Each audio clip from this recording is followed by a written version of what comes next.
Hi friends! Step into the fascinating world of Panchatantra Stories, an ancient Indian collection of interrelated animal fables, in Sanskrit verse and prose, arranged within a frame story, written around 200 BCE. The text's author is unknown, but it has been attributed to Vishnu Sharma, a sage and teacher. Join us in this immersive experience, where the essence of storytelling meets profound insights, offering a tapestry of entertainment and enlightenment. The Monkey and the Crocodile. Once upon a time, in a lush forest, there was a clever monkey. He lived on a jamun tree located on the banks of a river. He used to pass his days happily by playing and jumping, and used to eat the sweet jamun fruits. The river was the home to a crocodile and his wife. One day, he came out of the river to take some rest under the jamun tree. When the monkey saw him from the tree, he offered some jamun fruits. The monkey plucked lots of fruits and threw them in the crocodile's mouth. The crocodile loved the sweet fruits, and became friendly with him. The crocodile started coming to the jamun tree every day, and they became good friends. They would talk for a long time and enjoy eating the sweet jamun fruits together. One day, the crocodile took some fruits and offered his wife to eat them. He also narrated the story of his friendship with the monkey, who lives on the jamun tree. The crocodile's wife was overjoyed on eating those sweet fruits. She thought to herself, that if the monkey eats these fruits every day, he would be even tastier. She pleaded her husband, for the monkey's heart. It was very difficult for the crocodile to listen to his wife, as he didn't want to betray his friend. But she stopped eating, and insisted that she would rather die, if the crocodile refused to do as she wished.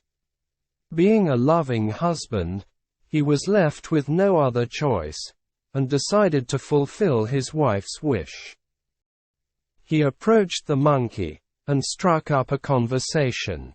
Pretending to be friendly, the crocodile told the monkey that his wife loved the fruits very much, and had invited him for dinner.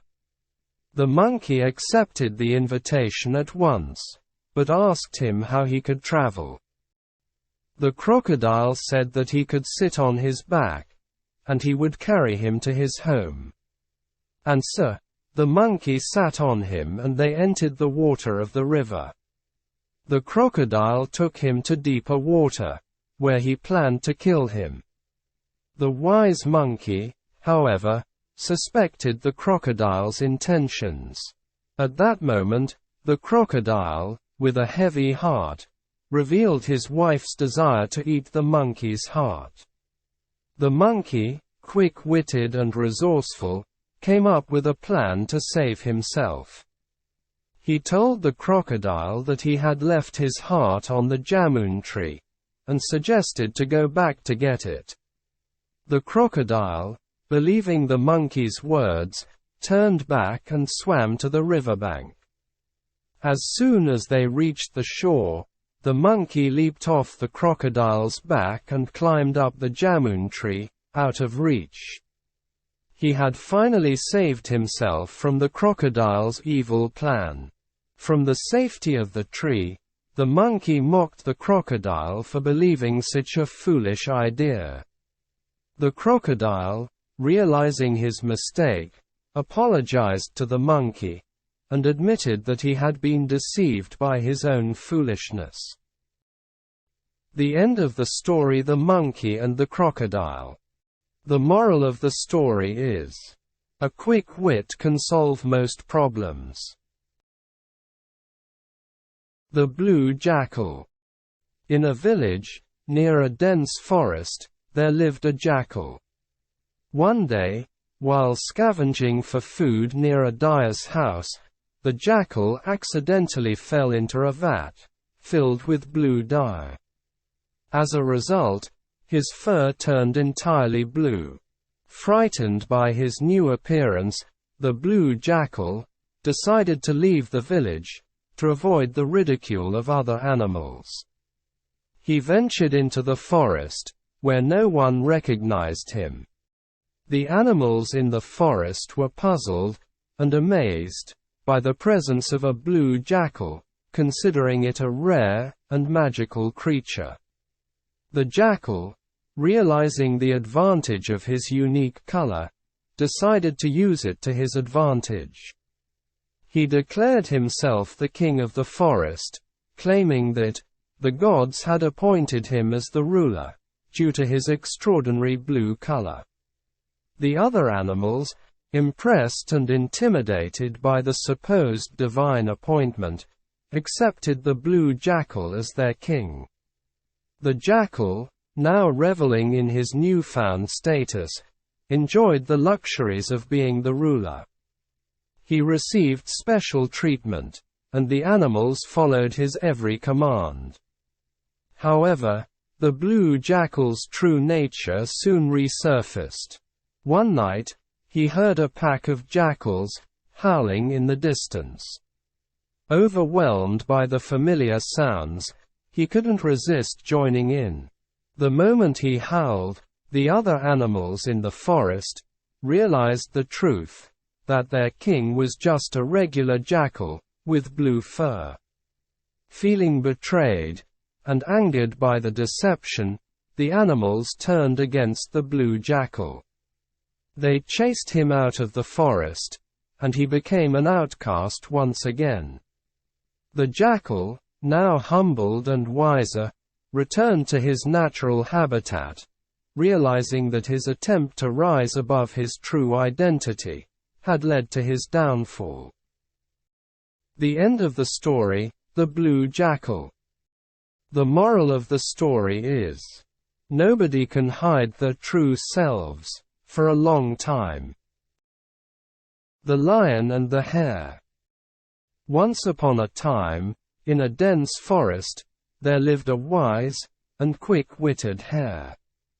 Despite his small size, he was known throughout the forest for his intelligence and resourcefulness.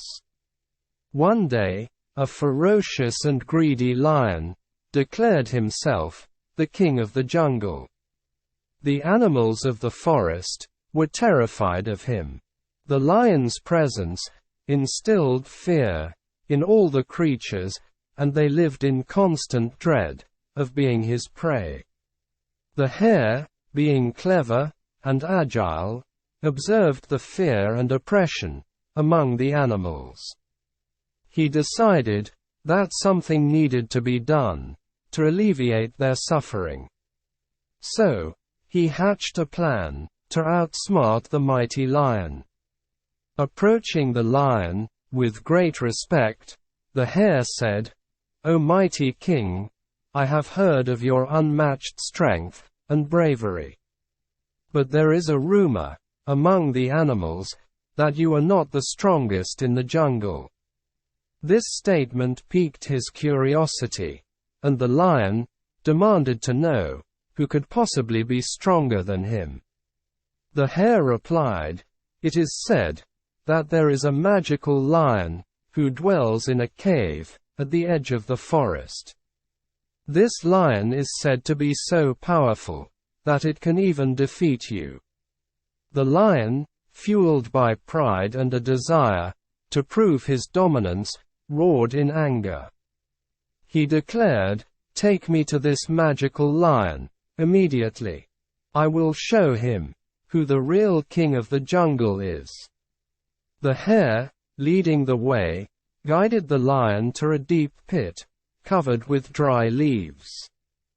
He said, "The entrance to the magical lion's cave is right here. Just jump in, and you will find him." Blinded by arrogance, the lion leaped into the pit, without suspecting any trickery. As soon as the lion landed, he realized he had been deceived. The pit was deep, and he couldn't climb out. He roared furiously, but it was too late. The other animals, witnessing the hare's cleverness, and celebrated their newfound freedom. He had successfully used his wit to trap the mighty lion and free the forest from his tyranny. The end of the story: The Lion and the Hare. The moral of the story is, intelligence always has an upper hand when compared to physical strength. The Brahmin and the Mongoose. In a city in the north, lived a Brahmin with his wife. Despite their poverty, the couple was content and lived harmoniously. His wife delivered a son, at the same time as a mongoose gave birth to a male child. But the mother mongoose died soon after the birth. They took pity on the little mongoose and started looking after him as their own son. Both their son and the mongoose were very fond of each other and spent all the time together.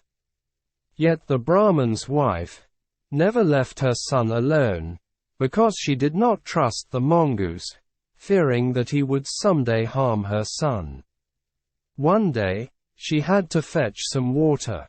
So, she put her son to bed, and while going outside with the pitcher, asked her husband to keep a watch on their son.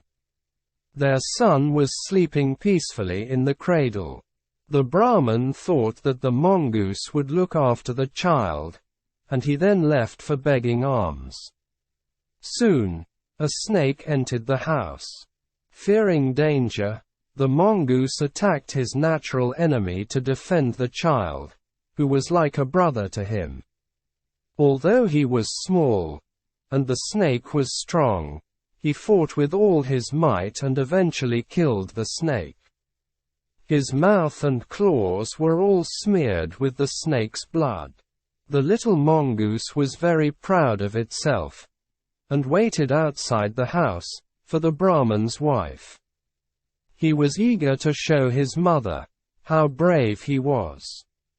A few hours later, when the Brahmin's wife returned and saw the mongoose with his mouth oozing blood, she inferred that the mongoose had killed their son.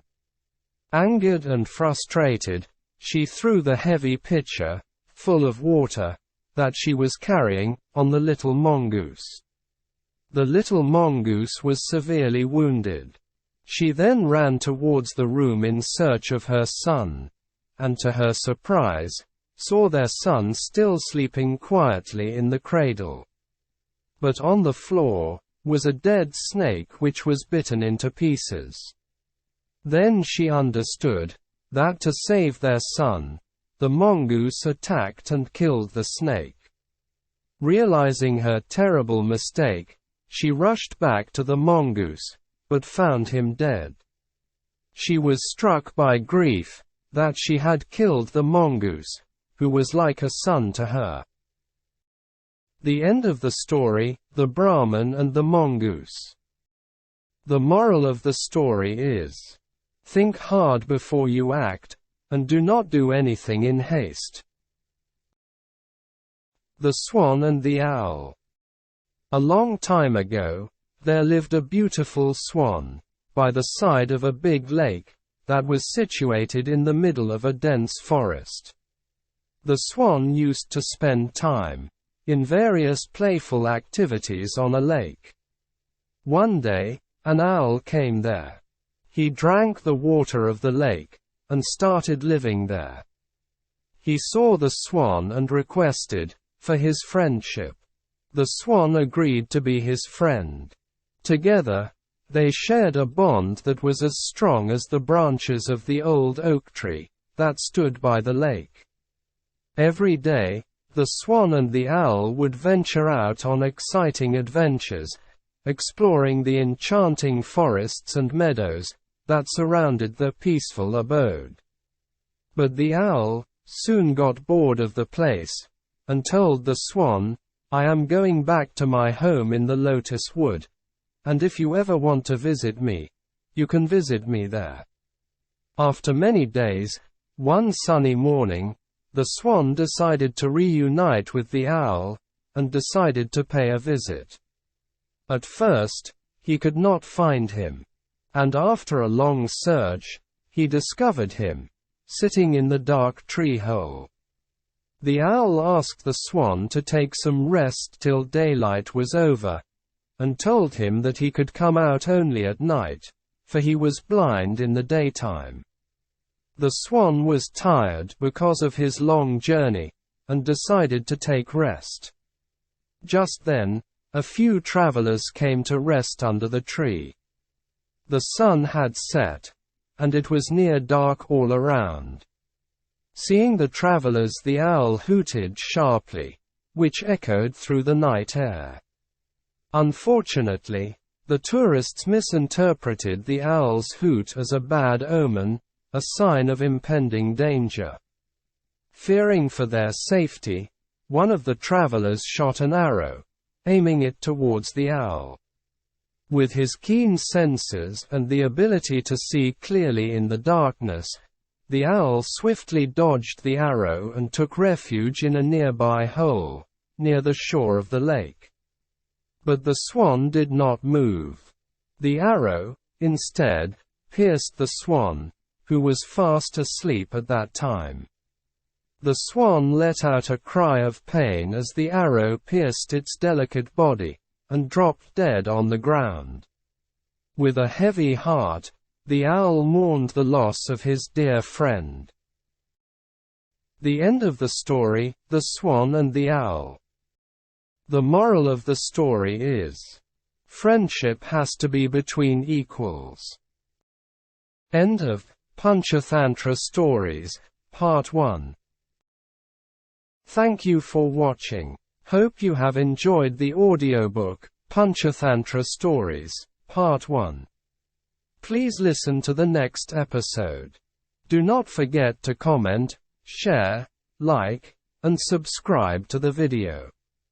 Visit our channel, www.youtube.com/@weaversnest, for more interesting videos. For more information, visit the website, www.weaversnest.org.